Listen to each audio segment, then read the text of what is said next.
Primeira coisa que eu quero colocar aqui, que os dados que a gente apresenta aqui são dados públicos, né? A gente sabe que tem a lei da transparência, a gente tem acesso a esses dados. Tudo que uma Margarida recebe, a gente tem o direito de saber, representando o sindicato. A primeira questão na minha pós-graduação foi essa pergunta que a gente fez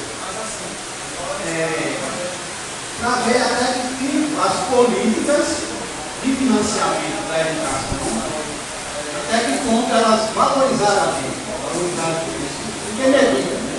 Porque medida as políticas de financiamento da educação, produzindo melhorias significativas. Né?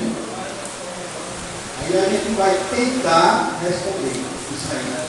Essa nossa pesquisa, ela abrangeu 12 estados e 12 capitais do Brasil. Né? Uma pesquisa que a gente fez junto com a Universidade de São Paulo e outras universidades, inclusive a Academia do Rio Grande do Norte. Né?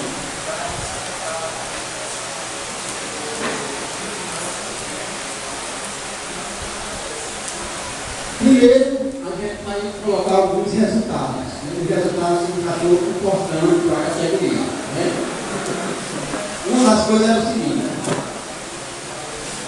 nem sempre os estados de melhores posses, né, melhores condições econômicas, pagavam melhor os seus professores. Por exemplo, quem constatou nessa pesquisa é que São Paulo, né, é o nosso estado mais rico do país, mas não quer dizer que ele paga o melhor salário. Ele paga, a gente vai ter mais na frente, outros estados pagam salários, embora tenham menores condições econômicas, né, mas pagam salários melhores do que São Paulo.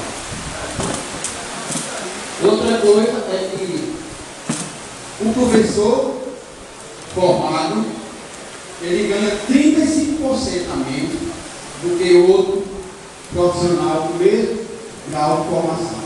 Uma das coisas que a gente constatou é que o IBGE também já fez uma pesquisa e mostrou isso aí. O professor sempre ganha menos do que os demais profissionais do mesmo nível de formação. E em termos gerais também que a gente constatou, é que as capitais, elas pagam melhores do que os estados. Isso é uma das coisas que a gente constatou. Aí a gente vai ver o seguinte: evidências grandes de oscilações. É assim, a gente notou que tem estado, né, que paga o professor de nível médio, quando comparado com o outro, é o equivalente ao que a licenciatura tem. A gente vai ver no gráfico isso aí.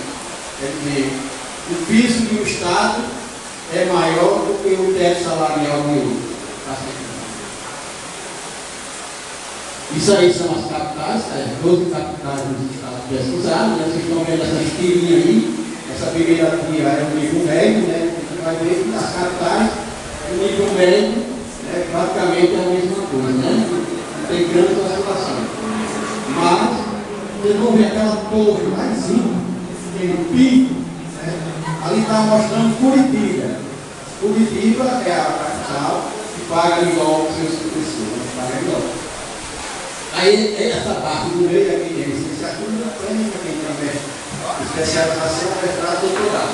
E lá em cima é o teto, ou seja, o teto salarial seria o maior valor que o professor recebe no final de carreira, né? Teto salarial. Tá certo, então?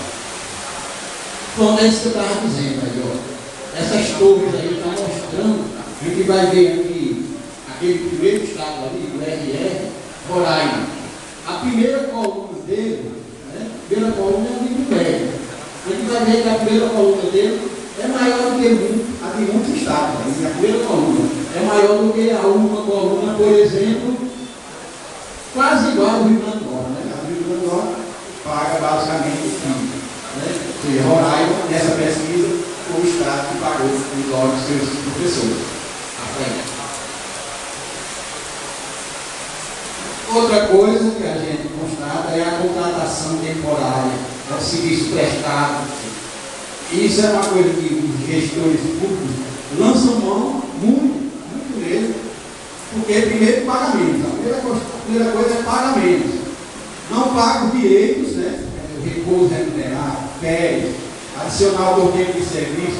Esse pessoal contratado, se despertado, não tem nada disso, ou seja, é por hora aula tarde, né? Isso tem sido uma coisa muito recorrente em todos esses estados, em todas essas capitais que a gente vive. Outra coisa, né, que uma das características, a gente está falando de políticas, né, políticas educacionais, né? Uma das coisas que a gente constatou é que a partir dos anos 90, né, quando veio a EDB, veio o FUDESP, né, as duas principais reformas que aconteceram naquela época, houve uma inversão assim, bastante interessante. Em vez da gente ser promovido por tempo de serviço, que era, quem é mais antigo aqui sabe disso, a gente pulava de uma letra para outra por tempo de serviço. Então, uma das coisas que eles adotaram a partir de 1990 foi o que a gente chama de avaliação de desempenho. Né? Avaliação de desempenho. Isso é uma coisa, né, que, primeiro, não vai contemplar toda a categoria, vai contemplar, vai fazer um filtro, né? É uma forma de, primeiro, pagar menos e pagar a menos pessoas. Né? Aí a gente já vai começar a entrar no financiamento. Né? A primeira lei, né, que, vamos dizer assim, instituiu o financiamento da remuneração do professor, foi chamado de subsídio literário. Era o seguinte, era cobrado R$1 naquela época, né, por cada pipa de aguardente e também R$1 para 129 gramas de carne. A cada 429 gramas de carne, o açougueiro pagava uma taxa. Mas isso não era muito controlado isso aí. Né? Era de difícil cobrança e de fácil sonegação. Foi assim, primeiro o professor ele dava aula na sua casa, né? Sala lá, sala de areia, fazia uma lista e ia ganhar isso aí. Ou seja, a coisa do que escola, uma coisa muito incipiente. Aí agora vem a questão do financiamento da educação. Onde é que vem o recurso pago a gente, né? Então a gente vai ver, vocês estão vendo aí atrás, aí, ó, impostos federais, a primeira coluna, impostos estaduais, a segunda, impostos municipais, que é o Ayuntamiento de Macaíba arrecada. Então a gente vai ver lá, o imposto federal, imposto de renda das pessoas físicas e jurídicas, da empresa, o IPI, que é o Imposto sobre Produtos Industrializados, o IPR, que é o Imposto Territorial Rural das Propriedades, o IOF, que é o Imposto sobre Operações Financeiras, o Imposto de Importação e o Imposto de Exportação. Isso aí é o governo federal quem arrecada. Né? Aí tem os estaduais. Né? O imposto de renda e o IPI, Imposto sobre Produtos Industrializados, é que é formado o Fundo de Participação, né? Fundo de Participação dos estados e Fundo de Participação dos municípios. A gente vai ver aí a segunda coluna, você tem os impostos estaduais. Vocês vão ver que de lado do imposto tem um asterisco. Esse asterisco está dizendo que esses impostos é que vão compor o FUNDEP, que a gente vai começar a falar, né? Então a primeira coisa que a gente vê é um erro aí, né?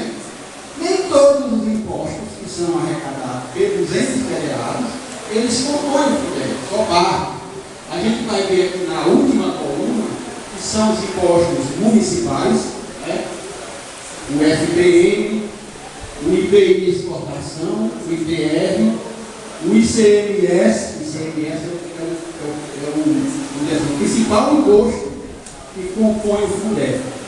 Mais na frente eu vou mostrar como é que isso acontece. Né? Aí você vai ver ali, ó, IPTU, ISS, ITBI, IPTU, Imposto Predial e Territorial, é nossas casas, né? O ISS, Imposto sobre Serviço de qualquer natureza. Funcionários liberais têm que recolher esse imposto para a prefeitura. ITBI, Imposto sobre Transmissão de Bens Móveis. Ele vai passar o nome de um bem móvel para outro e pagar esse imposto, né, na prefeitura. Esses são impostos arrecadados pela prefeitura, mas não composição do Fundeb. Os impostos municipais de arrecadação própria, eles não entram na composição do Fundeb. Não quer dizer que não tem que aplicar no mínimo 25% da educação, tem que aplicar. Mas não entrou na composição do Fundeb. Passa aí, por favor. Aí a gente já vai falar de quais são os impostos que compõem a conta estadual do Fundeb. É uma conta no Banco do Brasil. Né?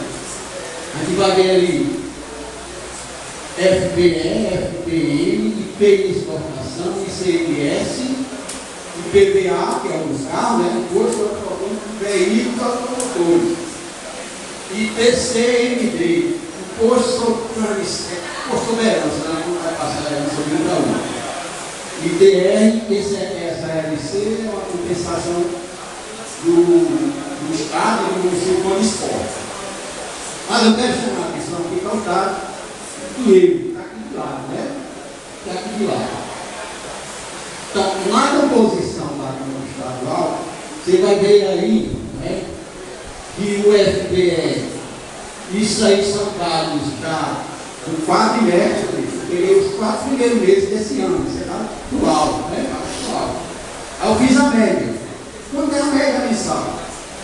Então, para compor o Fundeb, você vai ver lá embaixo, né, a média mensal do Fundeb aqui no Estado como um todo, contando os municípios e a rede estadual. Está na casa de quase 72 milhões de reais. Isso é mensal na conta do Fundeb, a média está isso. Né? Como eu disse a vocês, esse dado a gente não tem. No final aí a gente tem todas as referências, os locais onde a gente encontrou, né, esses dados. Né? Aí a gente vai ver, aqui embaixo a gente está mostrando total origem União, total origem Estado. Por que isso? Né? Porque tem impostos que vêm da União, que são transferidos para cá, como é o FPL e FPM, né? E tem impostos locais, né? Por exemplo, o IPVA dos carros é imposto estadual.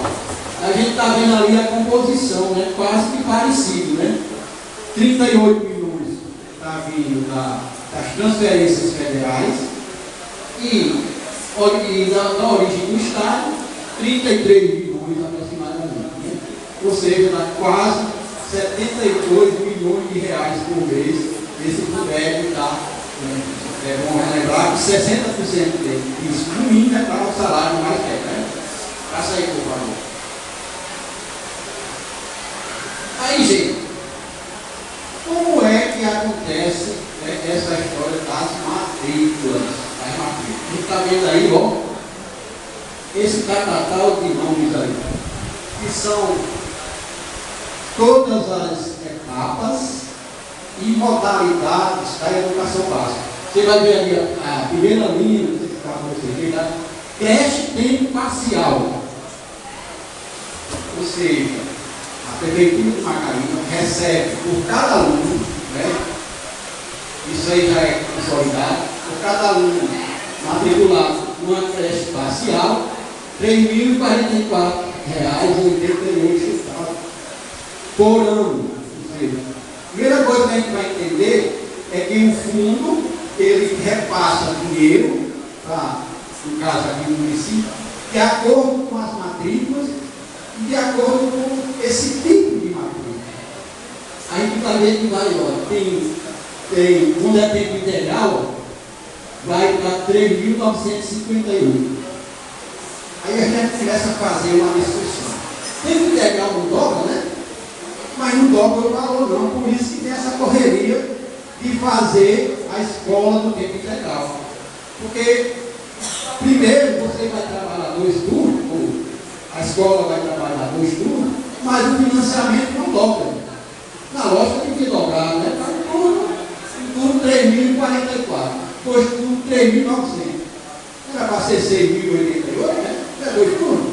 Mas essa história do tempo integral é muito mais a enganação. Aí vai ver, ó, aí eu chamo a atenção para um detalhe. Olha a EJA lá embaixo, a penúltima linha. 2.435. seja, a educação de jovens e adultos vale menos, né, do que as outras modalidades. Mas é importante, amigo, ver, essa coisa foi importante que eles fizeram, foi toda e qualquer etapa ou modalidade de ensino está incluído no financiamento. A gente vai ver aqui uma coisa que Macaíba tem, educação quilombola, né? Educação quilombola. Você vê ali que está 3.653, né? Porque é justamente isso. A base é o ensino fundamental dos anos iniciais, que é justamente 3.044. Aí tem matrícula que fica acima desse valor e tem matrícula que fica abaixo. No caso EJA, vocês vão ver aí que fica abaixo, é uma discriminação mesmo com a educação de jovens e adultos. Aí vamos para as matrículas. As matrículas, né? Eu estou colocando aí o Rio Grande do Norte de duas maneiras. As redes municipais, a rede estadual e Macaíba. Onde é que Macaíba fica nisso, certo? Então, esses dados, por todas as prefeituras, o governo estadual, inclusive, até março, está enviando já os dados de 2017. Né? Mas sempre assim, o fundo ele é financiado de acordo com as matrículas do ano anterior, isso é uma matrícula de 2016. Né? A gente vai ver o RN creche integral, né? Tem 5.758 matrículas, né? Creche integral. Aí você vai ver lá embaixo, Macaíba tem 15 alunos de creche integral que entraram para o financiamento do Fundeb. A gente vai mostrando aí para a escola, ensino fundamental, né? Anos iniciais e anos finais, ensino fundamental integral e educação especial. Você vai ver aí que Macaíba só não tem um, né? Ensino fundamental integral, não tem Macaíba. Só se tem, mas vai só para o próximo ano que vai entrar. Por enquanto não tem. Ou seja, a gente vai ver aí, Macaíba tem algo em torno de 8.000, pouco mais de 8.000 matrículas financiadas pelo Fundeb.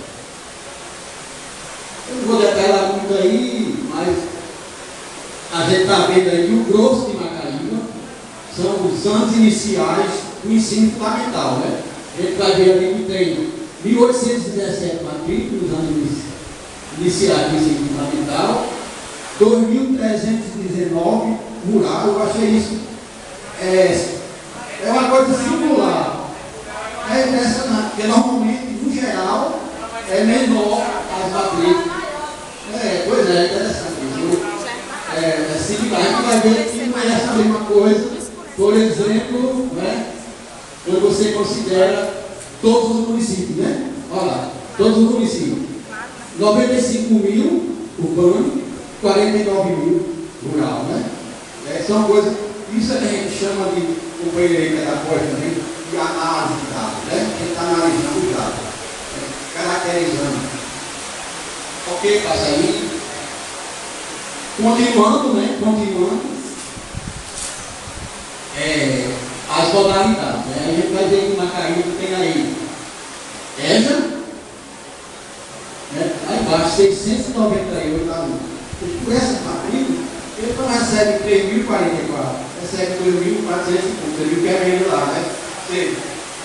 Os municípios não têm muito interesse em oferecer EJA, a gente tem fechado, eu não sei se é, mas estão fechando EJA. Por isso, por que a gente tem que ter financiamento menor do que os outros? Justamente a EJA, que é a educação do trabalhador que vai ter acesso, né? Ele está fora de baixo. Mas a gente vê que Macaíba tem 698 de EJA, vinculada à educação profissional. Não tem? Olha aí, a educação de quilombola, 156. 156 matrículas aqui de Macaíba estão ligados aos quilombolas, né? Indígena quilombola, mas eu acredito que é mais quilombolas. Né? Aí vem uma coisa, né, que a gente começa a colocar, vamos dizer assim, a mecânica de movimentação do fundo. Como é que isso acontece, né? Vocês viram lá atrás, eu falei de 71 milhões de reais em média está sendo a conta do Fundeb estadual. Como é que esse dinheiro sai dessa conta para, no caso aqui, para o município? Justamente proporcional ao número de matrículas.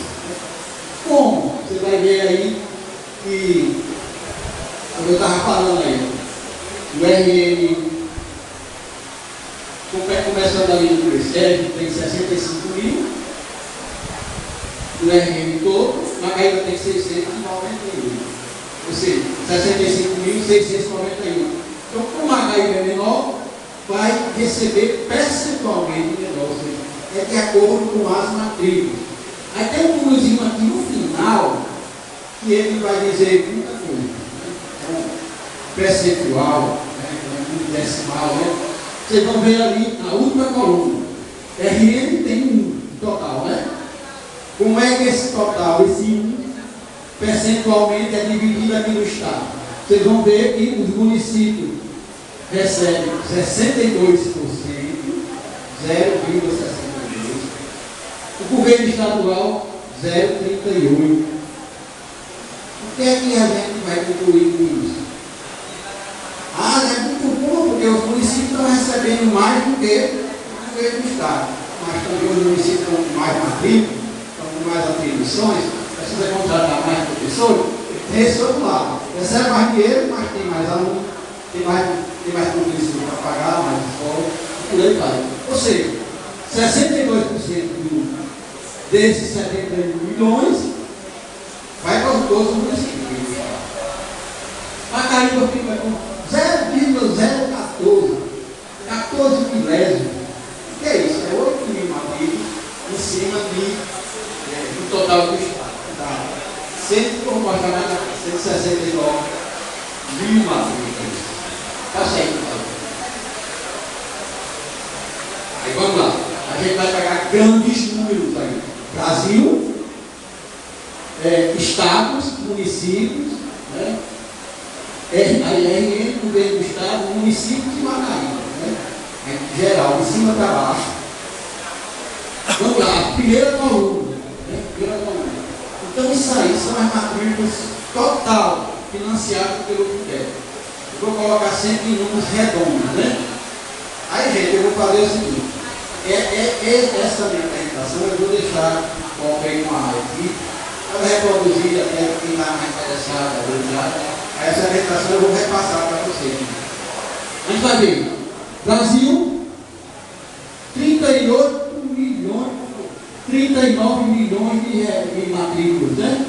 Quase 40 milhões de matrículas dentro dela. No Brasil como um todo. Com a receita anual e 142 milhões de reais. Né? 142 milhões bilhões de reais. Bilhões. Parece uma olhada, é bilhões, né? Contribuição. O que é isso? O que é contribuição? É assim, esses impostos, né, eles são recolhidos à conta do fundo. O que eu falei antes, do FPM, do FPF, aqueles 20%, eles são recolhidos a gente chama isso de contribuição. O que é 129 milhões? Né? O que é 129 milhões? No Brasil todo, estados e municípios recolher essa conta, né? Essas contas estaduais, 109 bilhões de reais. Os estados têm uma receita assim, eu estou mostrando, vou comentar as matrículas, né? Olha lá, as matrículas todas, quase 40 milhões no Brasil, os estados têm 16 milhões de alguma coisa, os municípios 23. Aquela história, recebe mais dinheiro, mas tem mais matrícula. Os estados têm pouco mais de 16 milhões de matrícula e os municípios 23 milhões. Né? O RM, 669 mil matrículas. Né? O governo estadual tem 246 mil. Observe que o município tem mais, 422 mil matrículas. Quer dizer, muito mais, por isso que participa mais dos recursos do fundo. Macaíba, 8.714 matrículas. Então, com base nessa matrícula, é que Macaíba está recebendo, em média, R$1 milhão por mês. R$1 milhão por mês. Era para se o secretário tivesse aqui, tá? Não, porque parece que existe uma. Não confio no seu. Isso é dado oficial, é de repasse. Esses dados vocês vão encontrar nesse meu lugar, os endereços de acesso, vão acessar a rede, PDE, principalmente a PDE, a Secretaria do Tesouro Nacional. E mais? Vamos lá. Aí tem lá, ó, a previsão de receita de Macaíba esse ano é de R$31 milhões. Essa previsão ela caiu um pouco, o real vai cair. A única estimativa, dentro daquela estimativa do quadrilésimo, está dando um pouco mais de R$1 milhão que Macaíba está recebendo. Macaíba está recebendo direto por conta dessas 8.714 matrículas. Vocês viram aí que no finalzinho, a última coluna, lá embaixo eu botei NP, não disponível. Ou seja, essa contabilidade da prefeitura, a gente não tem. A gente não tem como encontrar. Né? Era preciso que houvesse, primeira coisa, conselho de acompanhamento do produto deve aqui, porque o representante do sindicato tem direito de ter acesso a essas informações. Né? A essas informações, é um direito que dá ao conselheiro. Como eu não sou conselheiro, não tenho acesso. Então a gente precisa ter um conselheiro para ter acesso a isso. Quanto é que esse R$1 milhão está sendo usado? Está sendo gasto 600 mil, no mínimo, com o salário do magistério, aqui? Está sendo gasto? Não precisa ver essas contas. E a prefeitura tem a obrigação de apresentar, né?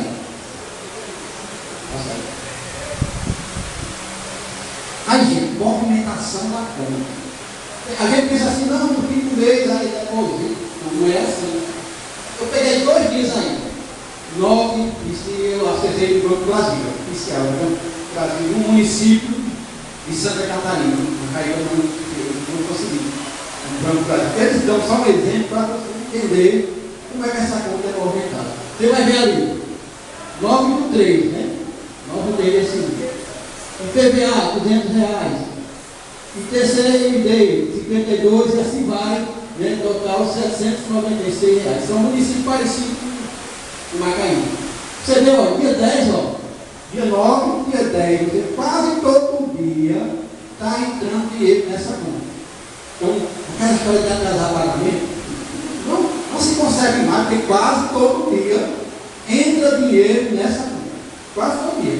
Aí, ó, 2 dias aí, ó, um atrás do outro. Ou seja, tem hoje a gente, tudo é online, né? As contas são online. O Banco Brasil, à medida que vai recebendo, vai distribuindo, né? De acordo com aquele coeficiente que vocês veem lá atrás. Passa aí. Aí vem a discussão grande da gente, né? Aí a gente pode dizer, mas o que é bom para a gente? O que é que a gente reivindica nacionalmente, né? O que deve ser uma carreira? Bem, alguém diz que isso é um sonho, né? É um sonho. Primeiro vocês vão ver ali, nível médio, R$3.899,66. O que é isso? Isso é o salário mínimo necessário calculado pelo DIEES, é um instituto com o IDAES, né? O DIEES é um órgão nacional que todo mês ele calcula quanto é que uma família de 2 adultos e 2 crianças precisa para viver minimamente. Então vocês estão vendo ali, já começou com o nível médio, conhecido. Você só tem nível médio, termina de licenciatura, tem que ganhar mais. Eu não disse, faz especialização e por aí vai. Quanto mais capacitação educacional você tiver, deve ganhar mais. Isso é a lógica que a gente defende em plano de carreira. E tem mais que eu estou colocando aí, uma reivindicação histórica, que é justamente 40 horas, mas pelo menos a metade disso para a hora de mudar. Né? Corrigir trabalhos, provas, preparar a aula e por aí vai. Ou seja, 20 horas de sala e 20 horas para a hora de mudar. Isso é a reivindicação histórica da nossa confederação, da CNPE. Está certo. Está muito ruim. A gente está. É o seguinte: nem todos os estados, né, estão cumprindo a lei do PIS. A lei do PIS, eu já comecei a falar em PIS. A lei do PSPN, ela tem duas vertentes. Primeiro, o PIS hoje está em torno de 2.900, alguma coisa por aí, né? Se a carga horária ele não paga proporcional. Mas a gente viu que, vou até ler aqui, está muito ruim. Só, dos 27 dados, só 14 estão cumprindo legalmente isso aí. Está havendo burburinho por aí afora de não cumprir a lei do PIS. Faz aí, claro, está muito ruim. Vou falar mais. Aí isso aqui é no Rio Grande do Norte, né? Ó, no Rio Grande do Norte, com 167 municípios. Veja como está a situação. Possui plano de carreira. 105. Até está 62%, né? Todos eles possuem plano de carreira. Até porque, para fazer convênios com o Ministério da Educação, você está cobrando isso. Né? Tem que ter plano de carreira para fazer os convênios. Né?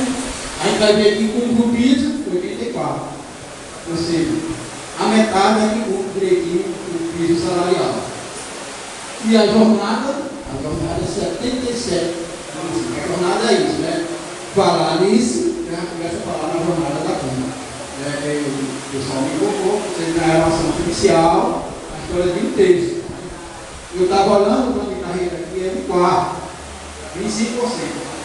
A primeira coisa que a gente pensa, cara, você trabalhar, é modificar esse plano de carreira.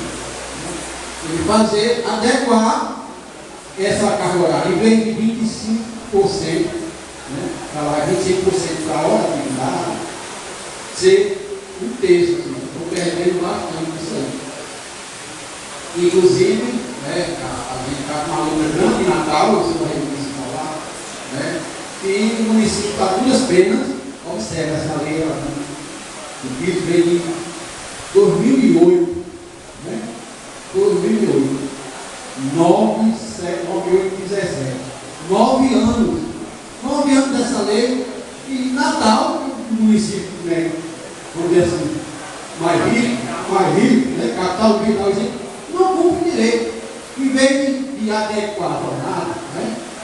Foi que ela fez, está pagando um abono, né, de 4 horas, né? Em vez de reduzir, está pagando um abono. Não, está com a intenção de pagar, né? Ó, desde o André começou, ninguém recebeu nada, estão trabalhando, não recebendo. Além de ser uma forma de abono, né, que é uma coisa que eu estava falando na história do serviço temporário, né? Eles adoram fazer isso porque não pagam o nosso direito.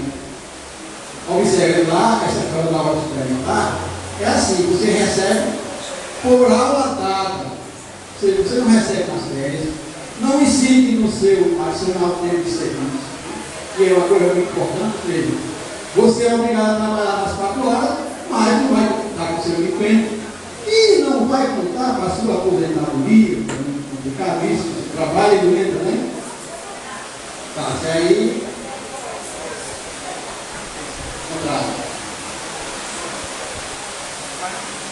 Tem.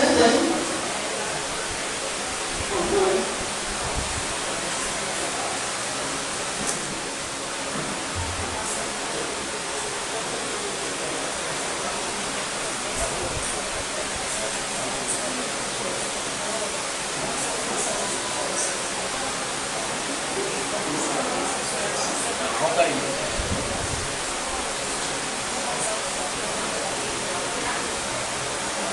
Bem, eu vou terminar.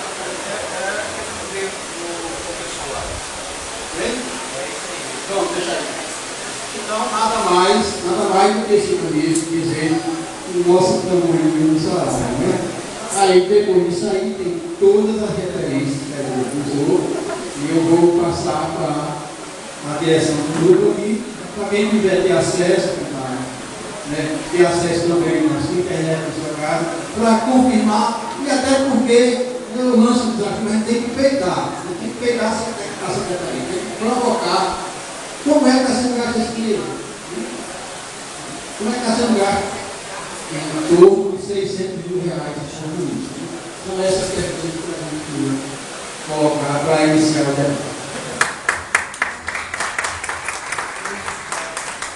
Gente, escuta, é uma proposta aqui da mesa, certo? Vai ter um intervalozinho agora, para que vocês tenham, se ali com refrigerante, com bolo e café. Após essa volta do intervalo, pelo menos 10 minutos, o Gervásio vai entrar falando sobre a questão do estudo socioeconômico de Macaíba. O que o Rogério apresentou